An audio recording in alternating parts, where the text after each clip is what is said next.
ভালো সাংবাদিক বন্ধু তারা হয়তো আমার একটি বিষয় ফেসবুকে দুদিন থেকে ঘুরছে। অনেকেই হয়তো জানেন, আমাকে চেনেন, আমার বিষয় আপনারা আপনাদের অবগত আছে। এই জন্য সব সাংবাদিক বন্ধুরা সেইটা নিয়ে বিশেষ কিছু আলোড়ন তোলেননি, কিন্তু কয়েকটি ছোট সাংবাদিক, প্রথম একটি দুটি ছোট সাংবাদিক, তারা আমাকে না জেনে বুঝে একটি ভুল তথ্য এখানে পরিবেশন করছেন এবং আমার দলেরও দু তিনজন, তারা নিজের দলের বিশেষ কোনো দায়িত্ব আছে বলে যারা জাহির করেছে বিষয়টা, এই বিষয়টি সমাজের মানুষ কিছু বোঝে না, জানে না। এমনকি আমার বাড়ি থেকেও আমার কাছে কাল ফোন এসেছিল। এতে আমি খুব মর্মাহত। পার্টি চালাতে গেলে পার্টির বিভিন্ন বিষয় বিভিন্ন সময় আলোচনা হয়। আমি এখানে বোলপুর নগরের একজন ব্যক্তি, তার নাম বিকাশ ভকত। আমি তাকে একজন ব্যবসাদার, একজন শিল্পপতি হিসাবে আমি জানি, এবং তারা বীরভূম জেলায় যেহেতু কোনো আমাদের শিল্প কারখানা নেই, তারাও আন্তরিকতার সঙ্গে বীরভূমে কোনো শিল্প স্থাপনার জন্যে বর্তমান আমাদের সরকারের কাছে তারা নিবেদন করেছেন এবং বলেছেন এখন শিল্প করতে গেলে বীরভূমে কোন অনুকূল শিল্প স্থাপন করলে বীরভূমের মানুষ তথা সমগ্র মানুষের ভালো হয়। একটা শিল্প করলে শিল্পপতিরই যে শুধু লাভ সেটা নয়, একটা শিল্প স্থাপনা হলে শিল্পপতির যেমন লাভ হয়, সেরকম সেই এলাকায় একটা বাজার নির্মাণ হয়, বেশ কিছু লোক রুজি রোজগার করে খাওয়ার সুযোগ পায়, সেই শিল্প কারখানাতে বেশ কিছু বেকার যুবক যুবতী তারা কর্মস্থানের সুযোগ পায়, এবং সেই জেলায় যখন শিল্প হয়, বর্তমান তৃণমূল যা একটা কালচার শুরু করে দিয়ে গেছে যে একটা কিছু করতে গেলেই সেখানে নানা প্রেসার ক্রিয়েট করে সেখানে কাটমানি চাওয়া, টাকা চাওয়া, এটা একটা ব্যাধি বলা যায় পশ্চিমবাংলার। তো সেই সমস্ত কিছু বিষয় নিয়ে উনি আমাকে বেশ কিছুদিন ধরে যোগাযোগ করার চেষ্টা করেছিলেন।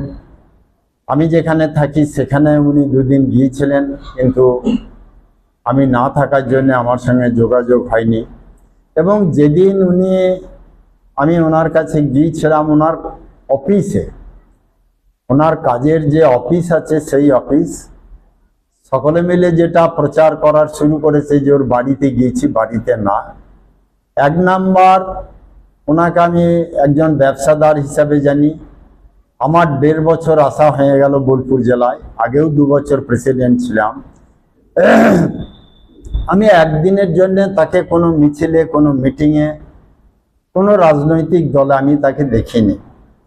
এবং সত্যি কথা, পুরো বংশ পরিচয় আমার কাছে নেই, কে কি হয় কি না এতটা তো জানা সম্ভব নয়। এই হিসাবে দুদিন উনি আমার কাছে ঘুরেছিলেন। সেদিনই কলকাতা থেকে সরকারের কাছে কিছু আবেদন নিবেদন অ্যাপ্লিকেশন যেসব সিস্টেম আছে করে কলকাতাতেই কোনো শিল্পপতি হোক বা কোনো কার্যকর্তা হোক, আলোচনা হয়তো কম বেশি হয়েছে।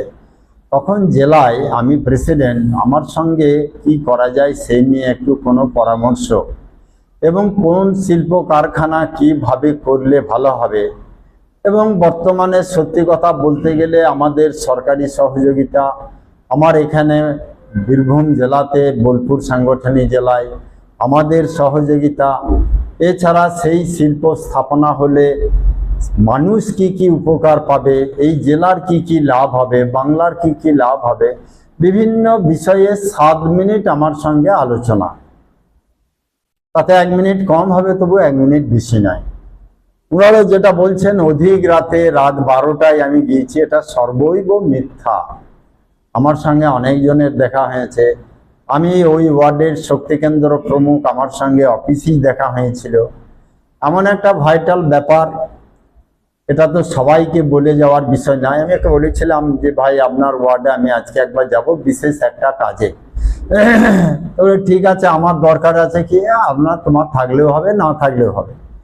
এখন একটা জিনিস কোনো প্রচার যদি হয়ে যায় তাহলে অনেক রকম বাধা বিঘ্ন আসে, এই জন্য সিক্রেট রাখারও একটু চেষ্টা করেছিলাম। আমি 10টা 15-তে ওনার অফিসে গিয়েছি। আমি ওই 7 মিনিট থেকে বেরিয়ে এসেছি, আমার অন্য কোনো কারণ ছিল না। এবং পুরো আজকে যেমন আপনাদের কাছে আমি খোলা কেবল জামা প্যান্ট পরে আপনাদের কাছে বসেছি, ঠিক এই পোশাকেই বসেছি এবং জাস্ট কথা বলে, আমি তখন খাওয়া দাওয়া করিনি। তিনি চাটা খাওয়ার কথা বলেছিলেন, আমি খাইনি, আমার খাওয়া দাওয়া করতে হবে, আমি চলে এসেছি। এখন এই বিষয়টি নিয়ে আমার দলের 2-1 জন কার্যকর্তা ঘোলা জলে মাছ ধরার জন্য এত সুন্দরভাবে নেমেছেন, এটা খুব ব্যথার কারণ এবং খুব ভাবার বিষয় আছে। যারা এই বিষয়টা নিয়ে আপনাদের ছোট পোর্টালে হোক যেখানে হোক প্রেস বাইট দিলেন, আমি প্রশ্ন করব তাদের কি দায়িত্ব আছে। আমি 1.5 বছর ধরে আছি, কই তাদেরকে তো আমি কোনোদিন দেখিনি। এবং 26 সালের নির্বাচনেও 23শে এপ্রিল যে নির্বাচনের দিন, সেদিনেও তারা তৃণমূলের হয়ে লাফালাফি করে কাজ করেছে। আমাদের পাশেই তাদের ক্যাম্প হয়েছিল, সেই ক্যাম্পে তারা যখন 12টার পর বিজেপি সরকার গড়বে পরিষ্কার হয়ে গেল, তখন অনেক লোক আমাদের ক্যাম্পে হাজির, আমাদের সঙ্গে গেরুয়া আবির মেখেছে, বাজারে গেরুয়া গামছাও কিনে নিয়ে গলায় ঝুলিয়ে নিয়েছে, এরকম অনেক কিছু হয়েছে। তো যারা যারা বলেছে আমি এই আমি ওই, একটা পার্টিতে বা যে কোনো প্রতিষ্ঠানে, একটা প্রতিষ্ঠানের একটা মালিক থাকে বা একটা সংস্থা থাকে, প্রতিষ্ঠানের সমস্ত কর্মচারী, প্রতিষ্ঠানের সমস্ত সহযোগীকে নিয়ে আলোচনা করে প্রতিষ্ঠানের মালিক চলে। পার্টির বিভিন্ন বিষয় বর্তমান সময়ে আপনারা জানেন, সেটা কম বেশি প্রকাশও হয়েছে। কেউ কেউ বলছে ভারতীয় জনতা পার্টি তৃণমূলের সঙ্গে বসে জেলা পরিষদ করাবার লেগে একটা প্রচেষ্টা চলেছে। হ্যাঁ, এটা মিথ্যা নয়। বীরভূম জেলায় জেলা পরিষদে যেভাবে দুর্নীতি, যে জেলা পরিষদ দায়িত্ব নিয়ে চালিয়েছে, সেই জেলা পরিষদে যেভাবে বেনিয়ম এবং অবৈধ কাজকর্ম হয়েছে, এই নিয়ে এই জেলা পরিষদ এই ব্যক্তিকে যদি রাখা হতো তাহলে বীরভূমের যা ক্ষতি হয়েছে তার থেকে আরো ক্ষতি হয়ে যেত। এই জন্য এখানে একটা প্রচেষ্টা হয়েছে যে সেই জেলা পরিষদ কি করে আমাদের ছত্রছায়ে আসে, আমাদের মনোভাবাপন্ন লোক, আমাদের দলের নিয়ম নীতি মেনে তারা কাজ করে, কেবল কাটমানি, কেবল টাকা, যে কোনো কাজে কমিশন, এটা যেন না করে, সেই রকম প্রচেষ্টা একটা হয়েছে। তা সেটা কি দলের সাধারণ কর্মী বা একটা অঞ্চল স্তরের কর্মী বা একটা মণ্ডল স্তরের কর্মীর সঙ্গে আলোচনা করে করতে হয়? করতে তো হয়নি। আমরা আপনাদের মাধ্যমে খবরে দেখেছিলাম, আমার মুখ্যমন্ত্রী হওয়ার পর সম্মানীয় মুখ্যমন্ত্রী কয়েকজন বিশেষ বিশেষ তৃণমূলের নেতার সঙ্গে বসে আলোচনা করেছেন, হয়তো কোনো অফিসে, হয়তো কোনো বিধানসভায়, হয়তো বা কোথাও। এটা কি মুখ্যমন্ত্রী আমাদের সঙ্গে আলোচনা করে গিয়েছেন? আমরা কি কোনো জায়গায় দাবি করেছি যে আমার জেলার সাংসদের সঙ্গে কেন বসে আলোচনা করা হলো? এটা দলের সিস্টেম নয়।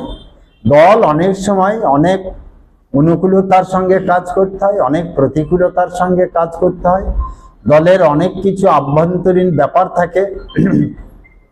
দল সেই সময় যাকে দরকার তাকে নিয়ে আলোচনা করে। আমাদের এখানে সেই রকম কিছু কাজ, কিছু বিষয়, বিশেষ করে শিল্প নিয়ে তিনি আমার কাছে সেদিন যেটা বলেছিলেন যে শুধু আমি নয়, আমার সঙ্গে 4-5 জন কলকাতা এবং বাইরের কয়েকজনকে নিয়ে আমরা একটা যৌথ শিল্প স্থাপন করার চেষ্টা। আমাকে যেটা উনি সাজেশন দিয়েছেন যে একটা কাপড় তৈরির কারখানা করার আমরা ইচ্ছা প্রথম স্তরে নিয়েছি। জায়গা, সেই পরিবেশ, সেখানকার পরিকাঠামো যদি ঠিক পাই তাহলে হবে, না হলে অন্য চিন্তা আমাদেরকে করতে হবে। তো এই শিল্প স্থাপনা করতে গেলে আপনি জেলা সভাপতি, এই জেলার যেটুকু সহযোগিতা, জমির দরকার, সেখানে পরিবেশের দরকার, সরকারি কিছু সুযোগ সুবিধার দরকার, সমস্ত রকম সহযোগিতা যাতে আমাদের কাছ থেকে বা দলগতভাবে পাই বা সরকারিভাবে পাই, এবং আমরাও যাতে সেই শিল্প স্থাপনার মধ্যে আমাদেরও যাতে কিছু সুযোগ সুবিধা হয় তার কথাও কম বেশি ছোট্ট করে আলোচনা হয়েছে।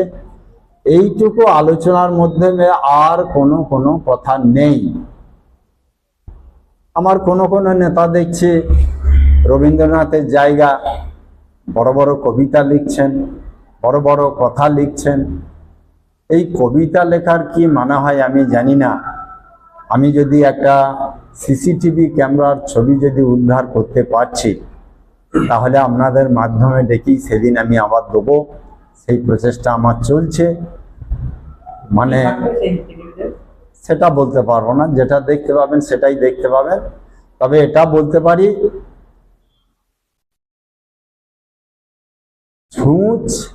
ছুঁচের দোষ যদি চালুন শব্দটা আপনারা বোঝেন কিনা জানি না। ছুঁচে একটা ছিদ্র থাকে আর চালুনে বোধহয় 100 ছিদ্র থাকে। এইরকম চালুন যদি ছুঁচের ছিদ্র দোষ দিতে যায়, তাহলে চালুন নিজেকে ভাবতে হবে। আমি একটা কথা খুব জোর করে বলবো, এর আগে 19-20 সাল আপনাদেরকে নিয়ে আমি এই জেলায় কাজ করেছি। আমি দাবি রাখতে পারি তখনও একটা এই জেলার এমন একটা পরিস্থিতি নির্মাণ হয়েছিল, মানে তৃণমূলের যারা দল চালায়, বিশেষ করে কেষ্টবাবু, তার দৌরাত্ম্য, তার দলবলের দৌরাত্ম্য এবং আক্রমণ এবং তার যে হুঙ্কার, তাতে সাধারণ মানুষ রাস্তায় নেমে সাহস দেখিয়ে কাজ করতে পারেনি। আপনারা জানেন আমাদের এই বোলপুর সাংগঠনিক জেলায় বোলপুর পৌরসভাতে একটা ক্যান্ডিডেট বিগত দিনে বিজেপি দিতে পারেনি। যারা দায়িত্বে ছিলেন তারা পারেনি। 23 সালে পঞ্চায়েত নির্বাচন, এই জেলায় 4টি বিধানসভার মধ্যে কেবলমাত্র ময়ূরেশ্বর বিধানসভা, আমার নিজের বিধানসভা, আমাদের বিধানসভা, আমাদের ওখানে বিজেপির কার্যকর্তাদের সমষ্টি চিন্তায়, সমষ্টি প্রচেষ্টায় আমরা ক্যান্ডিডেট দিয়েছিলাম, ভোট করেছিলাম, কাউন্টিং হয়েছিলাম। 22 খান আমরা পঞ্চায়েত ক্যান্ডিডেটও জিতিয়েছিলাম, 3টি সমিতিও জিতিয়েছি। কিন্তু বাকি 3টি বিধানসভায় ওই নানুরে 1টি 2টি বা কোথাও 1টি 2টি ক্যান্ডিডেট দিয়ে 1টি বোধহয় ক্যান্ডিডেট জিতেছিল, এটা আমি জানি, বাকি কোথাও ক্যান্ডিডেট হয়নি। এই পরিস্থিতিতে আমি 19-20 সালে যখন আমি দলের দায়িত্ব নিয়ে এখানে এসেছিলাম, যখন এসেছিলাম তখন কি অবস্থান ছিল আমার মনে আছে। আমরা একটা মহাত্মা গান্ধী একটা কার্যক্রম অনুষ্ঠিত করেছিলাম। সেই সময় মাত্র বোলপুরের 11 জন লোক আর বাইরের কয়েকটি লোক নিয়ে আমাকে সেই কার্যক্রম অনুষ্ঠিত করতে হয়েছিল। সেই জেলাটি আমি এবং আমার যে টিম করেছিলাম, সেই টিমে প্রেসার ক্রিয়েট করে করে, চাপ দিয়ে দিয়ে, ভয় মুক্ত করে, সাহস জুগিয়ে তাদেরকে এমন জায়গায় তৈরি করে এই বোলপুর নগরে আমরা 1 লাখ অধিক লোককে এক লাইনে হাঁটিয়ে আমরা একটি প্রতিরোধ মিছিল তৈরি করেছিলাম। এবং তার আগে মাননীয় তখনকার রাজ্য সভাপতি মাননীয় দিলীপ ঘোষকে নিয়ে এসে সেখানেও আমি 50,000 লোকের একটি জনসভা করেছিলাম। প্রথম লাভপুরে, যেখানে আমাদের দলে তখন সম্মানীয় মুকুল রায় ছিলেন এবং আরো দলের আমাদের নেতা ছিলেন, তারা মিটিং করতে এসে তাদেরকে প্রাণ নিয়ে ফিরে যেতে হয়েছিল। আর 5 মিনিট যদি অপেক্ষা করতো তাহলে হয়তো 2-1টা লাশ আমাদেরকে তুলে নিয়ে আসতো।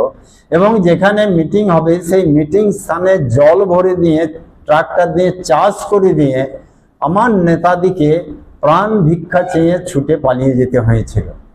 আমি প্রেসিডেন্ট হয়ে আসার পর অনেক খুন, অনেক লড়াই করার পর আমি প্রথম সভা শুরু করেছিলাম ওই লাভপুরের ওই মাটিতে।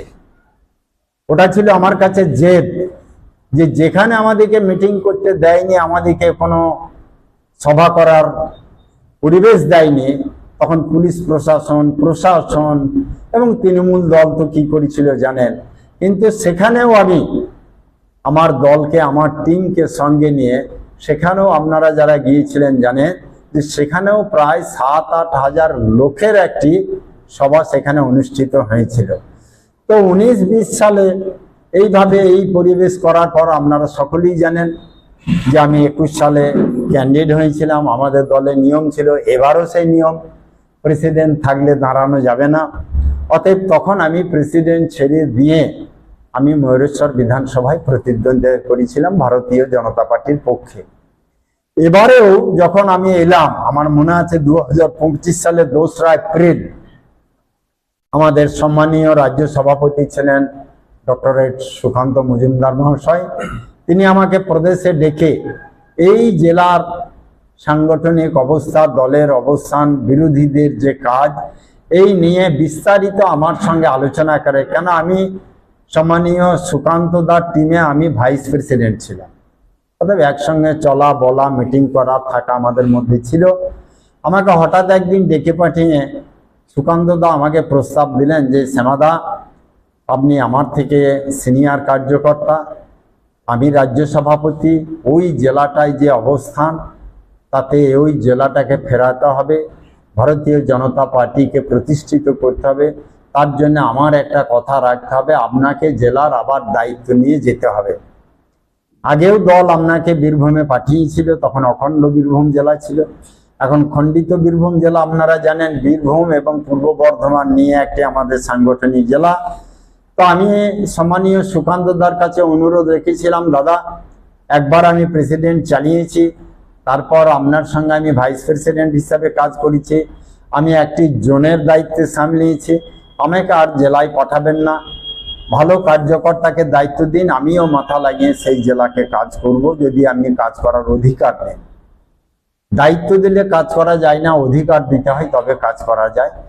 তো সুকান্ত দা আমাকে বলেছিল, শ্যামাদা যদি আমরা আলোচনা করে ভালো লোক পাই তাহলে অবশ্যই আপনার কথা রাখবো, না হলে আমার কথা আপনাকে রাখতে হবে। আমি ছোটবেলা থেকে দল করে এসেছি, কোনোদিন দলের বিরুদ্ধে এক কলম কথা বলিনি, এক লাইন কথা বলিনি, এক কলম কথা কোথাও লিখিনি। দল যখন যার নির্দেশ দিয়েছে সেটা আমি মাথা পেতে নিয়ে চলেছি। তো সেই রকম অবস্থায় হঠাৎ আমি দেখলাম যে 2রা এপ্রিল আমার নাম ঘোষণা হয়ে গেল। আমি সেই দিনই বিকেলে এসে একটি মনে হয় ছোট্ট একটি লজে আপনাদেরকে নিয়ে একটি প্রেস মিট করেছিলাম। সেখানে আমি কি করতে চাই, আমি কি করব সেটা আমি বলেছিলাম। আপনারাও জানেন সেদিন থেকে 4ই মের আগে পর্যন্ত এই বোলপুরে আমি একটা অফিস নির্মাণ করতে পারিনি, জায়গার অভাবে, ঘরের অভাবে, বিল্ডিং এর অভাবে। কোনো লোক বিজেপির অফিস করে ইচ্ছা থাকলেও তারা দিতে পারেনি, এমন একটা পরিবেশ ছিল। সেই পরিবেশে দাঁড়িয়ে আপনারা আমাকে বারবার বলতেন যে দাদা আপনি এসছেন, আমরা আশা রাখছি আমাদের জেলায় আমরা এখানে ভারতীয় জনতা পার্টিকে বিজয়ী ক্যান্ডিডেট হিসাবে কাউকে দেখতে পাবে। তো আপনারাও আমাকে বারবার বলেছেন, প্রেসার ক্রিয়েট করেছেন। আমি আপনাদেরকে বারবার অভয় দিয়েছি যে কেবল ধৈর্য ধরে থাকুন, দিন আসলে দেখা যাবে কি হবে, আপনারা দেখতে পাবেন, আপনাদেরকে বাদ দিয়ে কিছু হবে না, আপনাদেরকে নিয়েই আমার কাজ হবে।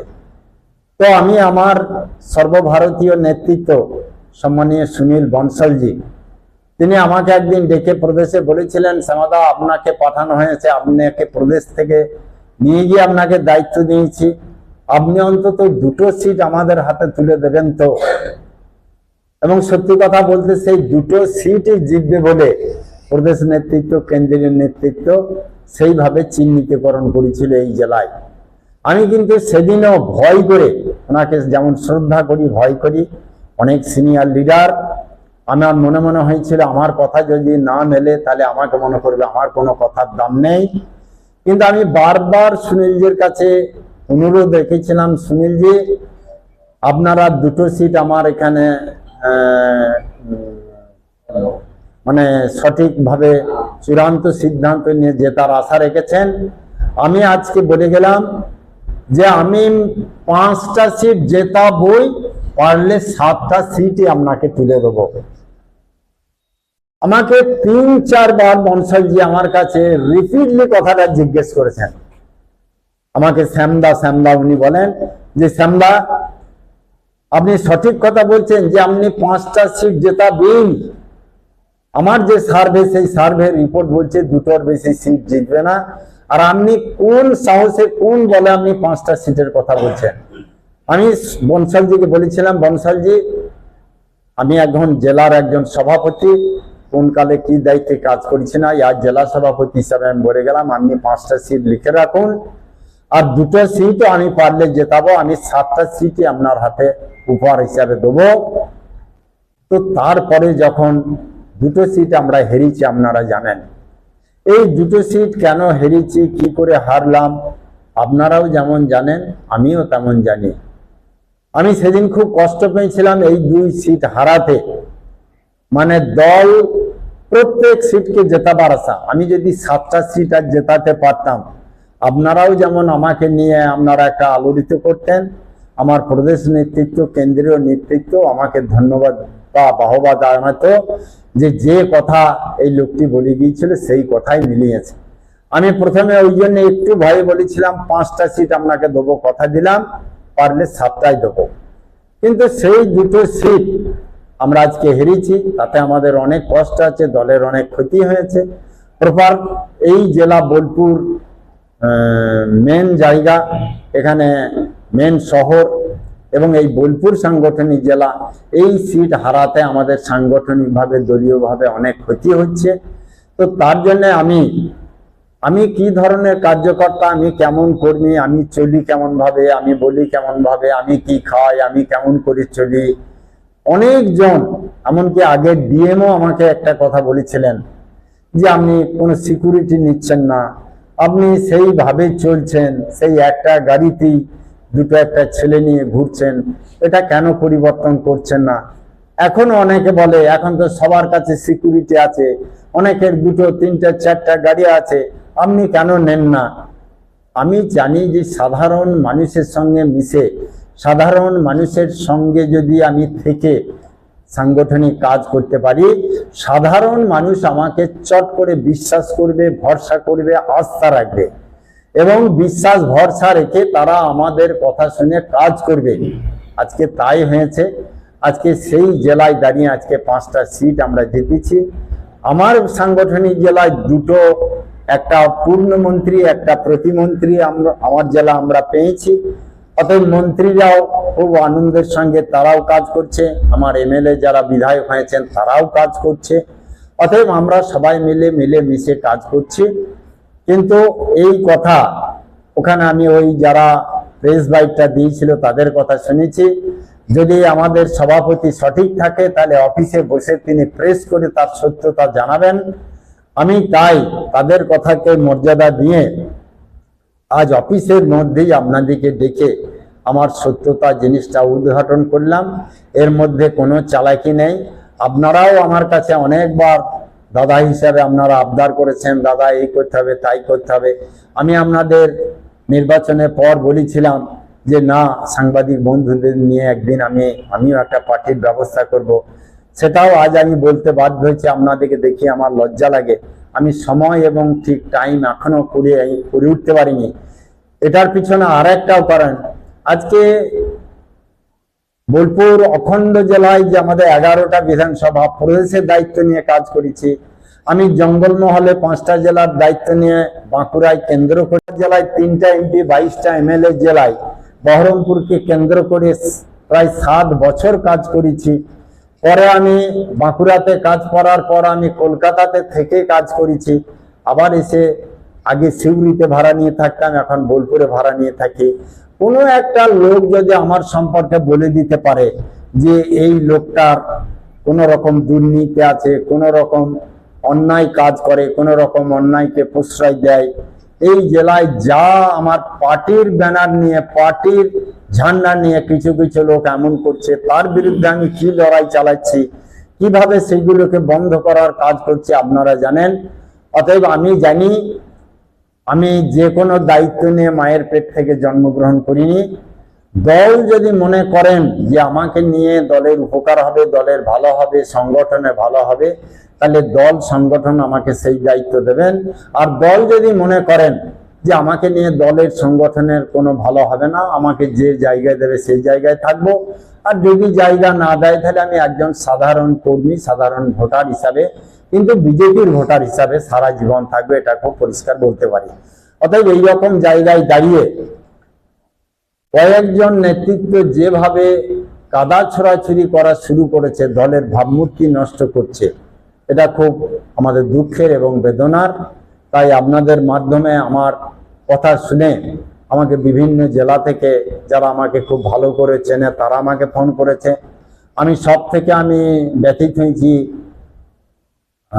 আমার বাড়ি থেকে যখন ফোন এসছে যে এটা কি ব্যাপার, আমরা কি ব্যাপার তোমাকে খুলে বলতে হবে।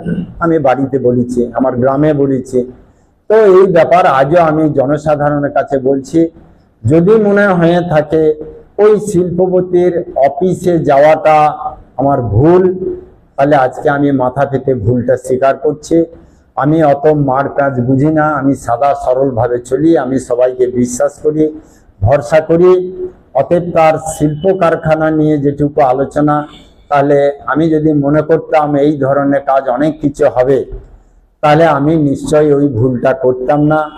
আমি তার বাড়ি নয়, যেটা ওরা বাড়ি বলছে বাড়ি নয়, তার কার্যালয়, যেটা বলছে রাত 12টা গভীর রাত, সেটা 12টা নয়, আবার বলছি 10টা 15, এবং বলছে যে আমি কিছু যেন কে একজন বলছে কিছু যেন মনে হলে নিয়ে গেল, কি না আমাকে খাবারের প্যাকেটও দেয়নি, আমাকে জামা প্যান্টের একটা পিসও প্যাকেটে ভরে দেয়নি, বা কোনো কিছুই আমাকে দেয়নি, আমি নিইনি, আমি খালি হাতে এরকম বেরিয়ে এসেছি।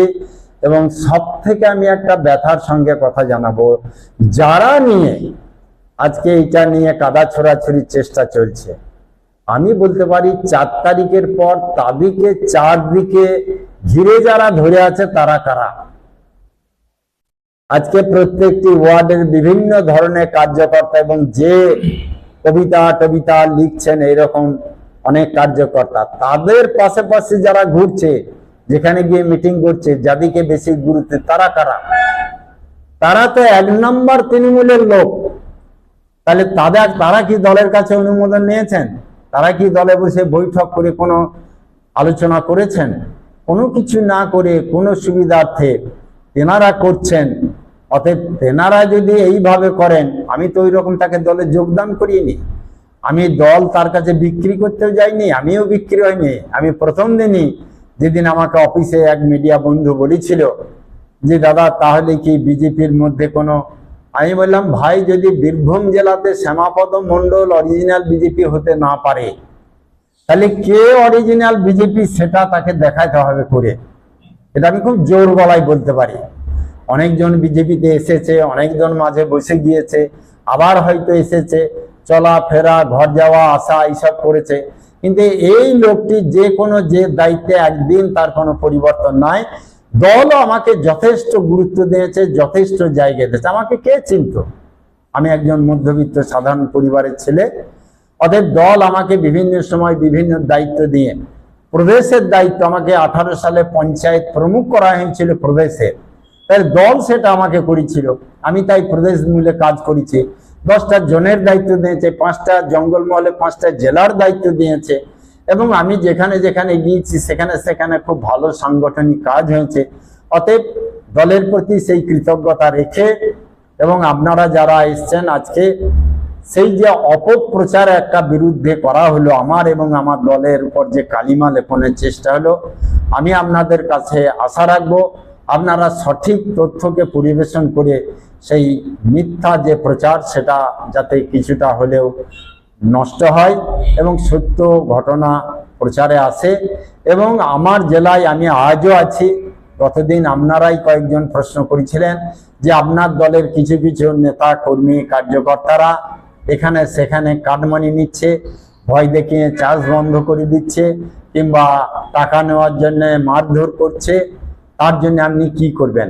আমি বলেছিলাম আমার কাছে এই খবর আছে, আমি ধরে ধরে তাদেরকে কথা বলেছি, আমি নিজে গিয়েছি, নিজে মিটিং করেছি এবং হুঁশিয়ারি দিয়েছি এই ধরনের কোনো কাজ ভারতীয় জনতা পার্টির ব্যানারে থেকে করা যাবে না, সাবধান হয়ে যান, না হলে দলগতভাবে ব্যবস্থা উপযুক্ত নেওয়া হবে। আপনারা কিছুদিনের মধ্যেই দেখতে পাবেন যে দল কি ব্যবস্থা নিতে চলেছে। অতএব এই জন্যই বলবো, আমি চাইবো ছোটবেলা থেকে আমাকে কোনো জেলায় কোনো জায়গায় আমি বিভিন্ন বাইরে গিয়ে কাজ করেছি, এখানে আমার অনেক বিস্তারগুলো এসে কাজ করেছে, অনেকের নামে খানিক আর্থিক তোলা নেওয়া সব কথা শোনা যায়।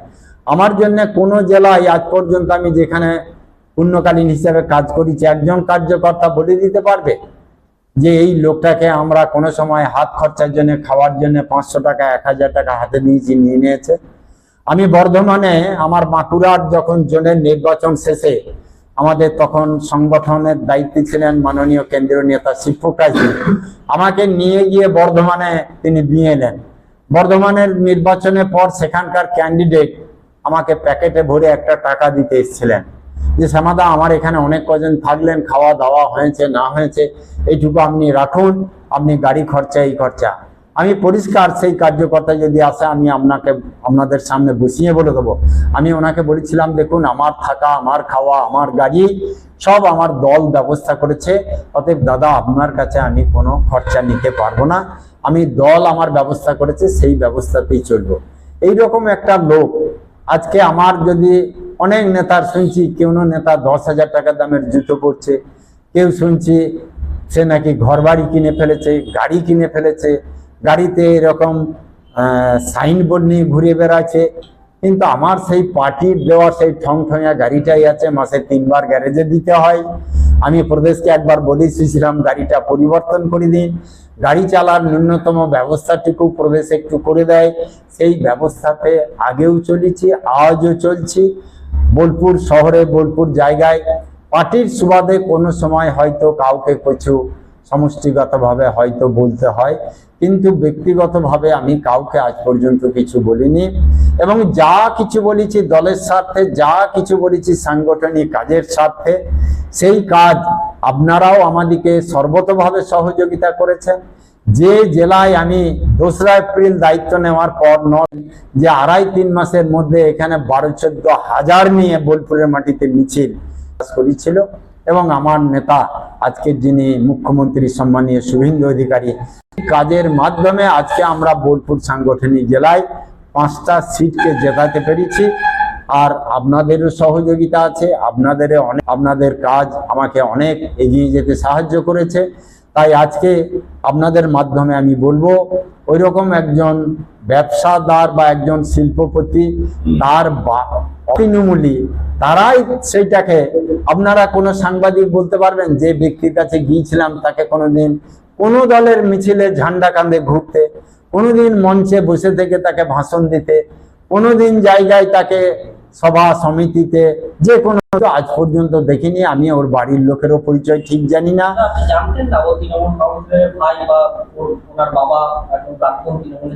না, ওটা আমি জানতাম না।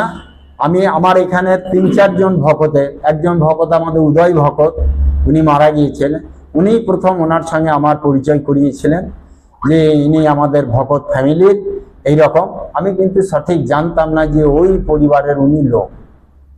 আরো 4-5 জন ভকত দেখবেন আমার সঙ্গে যোগাযোগ রাখে, কথা বলে। আমি এই জন্য একজন ব্যবসাদার, যেমন একজন দেখবেন সাইকেল নিয়ে ঘুরে বেড়ায়, তিনিও ছোটখাটো ব্যবসা করে, তিনিও আমার সঙ্গে মেশেন।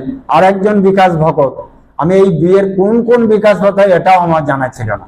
আর এক বিকাশ ভক্তের সঙ্গে আমার যোগাযোগ, তিনিও আমার কাছে এসেছিলেন। অতএব ইনি যে ওই তৃণমূল নেতা, আমরা তো অনেক জায়গায় দেখেছি তথাগত রায় সৌগত রায়, এক ঘরে 2 দলে 2জন দল করছে।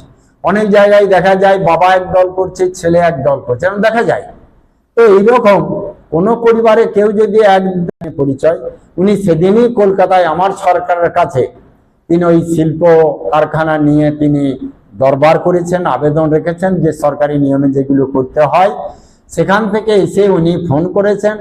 আমিও এক জায়গা থেকে ফিরছি, আমি ফিরে তার যখন রাস্তার উপর দিকে পেরিয়ে আসছিলাম, বলে আমি এই আমার অফিসে আছি, আপনি কোথা থেকে ফিরছেন? আমি বললাম অমুক জায়গা থেকে ফিরছি। কোথায় আছেন? বলে আমার অফিসের কাছেই আছেন, আপনার 3 মিনিট সময় লাগবে না, আসুন 1-2 মিনিট কথা বলে চলে যান। আমি এই সোর্সে আমি গিয়েছি, এটা অস্বীকার করবো না। অতএব এর মধ্যে আর কোনো বিষয় নেই। অতএব এইটুকু বিষয় নিয়ে আমার যাওয়া হয়েছিল, সেটাই আবার বলছি। এটা যদি আমার দলের কাছে বা আমার সংগঠনের কাছে ওই যাওয়াটা যদি ভুল হয়ে থাকে, তাহলে আমার ভুল আমি স্বীকার করছি। আশা করছি এরকম ভুল আমার জীবনে এতদিনে আজ পর্যন্ত কেউ এরকম ত্রুটি দেখাতে পারেনি।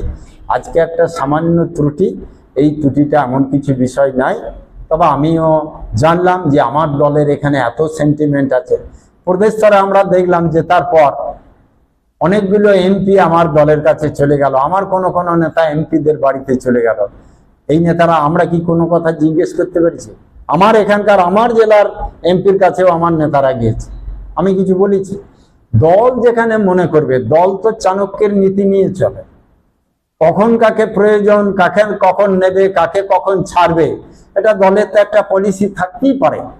আপনারা এটাও জানেন আমাদের জেলা পরিষদ নিয়ে একটা নূতন ভাবনা চিন্তা এই জেলায় শুরু হয়েছে। যিনি সভাধিপতি এমনি এমনি তিনি পদত্যাগ করে দিলেন, কোনো তো কারণ আছে। সেখানেও তো আমাদের নেতাদের সঙ্গে তৃণমূলের কিছু লোকের বসা হয়েছে, তারা কথা দিয়েছে আমরা সবাই বিজেপিতে যাব, তারপরে জেলা পরিষদ গঠন করব, এরকম তো কথা হয়েছে। তাহলে সেটা বসা কি যদি অপরাধ না হয়, এটা অপরাধ কেন? অতএব রাজনীতির দল তৃণমূল বিজেপির লোকের সঙ্গে আলোচনা করে না। আজ আমার মাননীয় মুখ্যমন্ত্রীর কাছে গিয়ে কাছে বসার, কাছে ঘেঁষা, কোনো নেতার নৈশভোজে অংশগ্রহণ করা তারা করছে না। অতএব এইগুলোকে খুব বড় করে দেখলে হয় না। যারা প্রকৃত রাজনীতিটা জানে তারা এইসব ছোটখাটো ব্যাপারকে মাথা লাগায় না। আমি রাজনীতি করি বলে কোনো তৃণমূলের লোক, কোনো কংগ্রেসের লোক, কোনো সিপিএমের লোক, কোনো বিরোধী দলের লোক আমি কথা বলতে পারবো না, তারা আমাকে কথা বলতে পারবে না। আপনারা একদিন এসে অফিসে সকাল থেকে থাকুন, যদি আমার কাছে 100 জন লোক আসে তাহলে 60 জন লোক আসে তৃণমূলের লোক। প্রথমেই যখন বলে আমার ঘর ঘিরছে, আমাকে মারধর করছে, আমাকে জমি চাষ করতে দেয় না, আমি প্রথম জিজ্ঞেস করি আপনার পরিবারে কেউ তৃণমূল করতো? অনেকে স্বীকার করেছে, অনেকে স্বীকার করেনি যে হ্যাঁ তৃণমূল করতো। আমি তখন বুঝে নিয়েছি তৃণমূল কালে এমন কিছু করেছে তার জন্য সেই এলাকায় তার উপর অত্যাচার হচ্ছে। আমি তবু তাদেরকে আশ্বাস দিয়েছি, যান, আপনার আর কিছু হবে না। যারা যারা করেছে তাদের নাম নিয়েছি, কাজ করেছি। আর একটা বড় কথা, তাদেরকে সবাইকে আমি বলে সজাগ করেছি যে আজকে ধরুন 26 সালে যদি উল্টোটা হতো, যদি তৃণমূল সরকার আবার চলে আসতো, আর তৃণমূল সরকার চলে এলে আপনারাও জানেন কত ডেড বডিতে আমাদেরকে মালা চাপাতে হতো, বা আমি ডেড বডি হইতাম কিনা এটাও আমরা জানতাম না। তাদেরকে আমি একটা প্রশ্ন করেছি, যদি আপনাদের সরকার আসতো তাহলে আমাদের লোক এরকম বিপদে পড়লে আপনাদের অফিস পর্যন্ত তারা যেতে পারতো, যাবার অনুমতি পেত? আপনারা তো জানেন 21 সালের পর আমাদের কোন লোক একটা অভিযোগ জানাতে গেলে অভিযোগ নেয়নি, তাকে ধরে বেঁধে মেরেছে। অতএব সেই জায়গাটা বিজেপি নাই। আজকে আমাদের দেশের প্রধানমন্ত্রী মোদীজি বলেছেন সবকা সাথ সবকা প্রয়াস। কারণটা কি মনে করেন? 1 নম্বর কারণ, আপনারা জানেন আমাদের ফেসবুকে, টুইটারে আমার মাননীয় রাজ্য সভাপতি মাঝে সাঝে বা দলের কোনো নেতৃত্ব বিবৃতি দিচ্ছেন যে বেশ কিছু স্টেটে রদবদল হবে, জেলাতে কিছু প্রেসিডেন্ট রদবদল হবে। এটা তো প্রত্যেকেই দেখছে, আপনারাও দেখছেন, আমিও দেখছি। আর এই নিয়ে কিছু কার্যকর্তা অতি উৎসাহী হয়ে গিয়েছে যে তাদেরকে জেলা প্রেসিডেন্ট হতে হবে। অতএব জেলা প্রেসিডেন্ট হতে গেলে একটা টিম চাই। আপনারা অবাক হয়ে যাবেন, একটা ধর্মীয়, আমাদের নির্বাচনের আগে মঠ মন্দির এই জন্য একটা ডিপার্টমেন্ট খোলা হয়েছিল, তার একজন প্রমুখ করেছিলেন। হঠাৎ আমার কাছে খবর এলো আজ 3 দিন আগে আমাদের স্টেশন সংলগ্ন গীতাঞ্জলি হলে তিনি ওই ধর্মীয় মঠ মন্দিরের ব্যাপার নিয়ে মিটিং করে একটা সিগনেচার করিয়ে রেজুলেশন করেছেন যে আমরা এই নেতাকে ভবিষ্যতে জেলা সভাপতি হিসেবে দেখতে চাই, আমাদের সবার ইচ্ছায় তাকে জেলা সভাপতি করতে চাই। এইরকম অনেক নেতা ফিল্ডে নেমে গিয়েছে, নিজের একটা গ্রুপ তৈরি করার চেষ্টা করছে পদের জন্য, সভাপতি হওয়ার জন্য, পদের জন্য নয়, জেলা সভাপতি হতে হবে। এই জন্য এখানে আমার কাছে খবর 17 জন লোক আছে যারা জেলা সভাপতি দৌড়ে আছে। আপনার বক্তব্য মানে আমাকে হয়তো প্রদেশ সরিয়ে দেবে, তাদের মাথায় কেউ ঢুকিয়েছে বা কোনোভাবে ঢুকেছে যে আমাকে সরিয়ে দিলে 17 জন প্রতিযোগী এখন রেডি হয়ে গেছে জেলা সভাপতি হওয়ার। অতএব তারা এই ধরনের বিক্ষিপ্ত কিছু কিছু কাজ করছে। নাম বলে আমি বলবো না, আমি তো ওই রকম যে কার্যকর্তারা ভুল করলে ওই ভুলটা আমার দ্বারা করা সম্ভব নয়, নাম বলবো না। অতএব সেই কার্যকর্তারা এক টিম বানাচ্ছে, এই প্রেসিডেন্টকে কিভাবে কালিমা লেপন করা যায়, এই প্রেসিডেন্টকে কিভাবে দুর্নীতির নামাবলী গায়ে চাপিয়ে দেওয়া যায়, এই খেলায় তারা মেতে উঠেছে। আর তার জন্য তারা এত উৎসাহী এবং এত গ্রুপবাজি, এত দলাদলি, এত কাজ এই জন্য চলছে। তার জন্য কি কবিতা লেখা? অবশ্যই। ওই বিগত 3 বছর আগে আমি যারা কবিতা লিখছেন তাদেরকে অনেক ছোট থেকে জানি। তেনাদের নেতৃত্বে যখন দল চলেছিল তখন আমি জানি। এখানে কোনো সংগঠন সেইভাবে দানা বাঁধেনি। আজকে বোলপুর পৌরসভাতে একটা কমিশনার বিকাশ মিশ্র কোনোভাবে জিতেছিল, আর একটা কমিশনার জেতেনি। আমরা তাদের নেতৃত্বে কোনো পঞ্চায়েত নির্বাচন এটা আমরা দেখিনি। তৃণমূল যখন দলে থেকে বেরোতে দিচ্ছিল না, তারা কোথায় বেরিয়েছিল, কোথায় সংগঠন করেছিল? আজ আমাকে পাঠাতে প্রদেশকে হলো কেন? তাদের মধ্যেই তো কেউ প্রেসিডেন্ট হওয়ার কথা। আমাকেই বা প্রদেশের দায়িত্ব ছেড়ে আমাকে এখানে আসতে হলো কেন? মানুষ তো ঊর্ধ্বতন হয়, মানুষ তো বড় পদের দিকে যেতে চায়, তাহলে আমাকে বড় পদ ছেড়ে এসে ছোট পদ নিতে হলো কেন? তাদের যদি এতই ক্ষমতা, এতই দক্ষতা, সেদিন তারা দেখাতে পারতেন, সেদিন তো তারা দেখাতে পারেননি। তাই আজকে দল যা ডিসিশন নিয়েছে, আমি দলের ডিসিশন মতো চলছি। আরো কিছু ব্যাপার আছে, আপনারাও খোঁজ খবর নিয়ে দেখবেন। বেশ কিছু কার্যকর্তা তৃণমূলের নেতাদিকে অনুকরণ করতে চলেছে, বা তৃণমূলের দিকে সঙ্গে নিয়ে। আমাদের একজন কার্যকর্তা বলতেন, ভাই তোমাকে আমি মাছ খাওয়াতে পারি 1 বার 2 বার 4 বার, কিন্তু ওই পুকুর তোমাকে আমি কোনোদিন দেখাবো না। তো আমাদের এরকম কিছু নেতা আছে, কিছু তৃণমূলের নেতাকে বগল দাবা করে ধরে সেই পুকুরে গিয়ে মাছ ধরার চেষ্টা করছে বা মাছ ধরছে। এই জন্য দেখবেন অনেক নেতার কাছে তৃণমূলের নেতাদের গুরুত্ব অনেক বেশি। বিজেপি নেতারা গুরুত্ব পাচ্ছে না, তারা বলছে আমরা এতকালের বিজেপি, এতকালের এই, আমাদের কোনো ডাকছে না, বলছে না। কারণ এই একটাই, ওই পুকুরে তারা খোঁজ নিচ্ছে তাদেরকে ধরে। অতএব এটাও এই দল বন্ধ করবে। আমি বলেছি যে কড়া হাতে দল সিদ্ধান্ত নেবে। এই রকম 2 নাম্বারি কাজ আমরা কখনো প্রশ্রয় দেব না। এবং আমার কর্মী কার্যকর্তা যারা বিজেপির প্রকৃত, তারা নিশ্চয়ই, আমি আশাবাদী, দলের নির্দেশ, দলের গাইডলাইন তারা মানবে, মেনে চলবে, এবং দল আমাদের সঠিক দিশা দিয়ে এই জেলায় চলবে, এটা আমি আশা রাখি।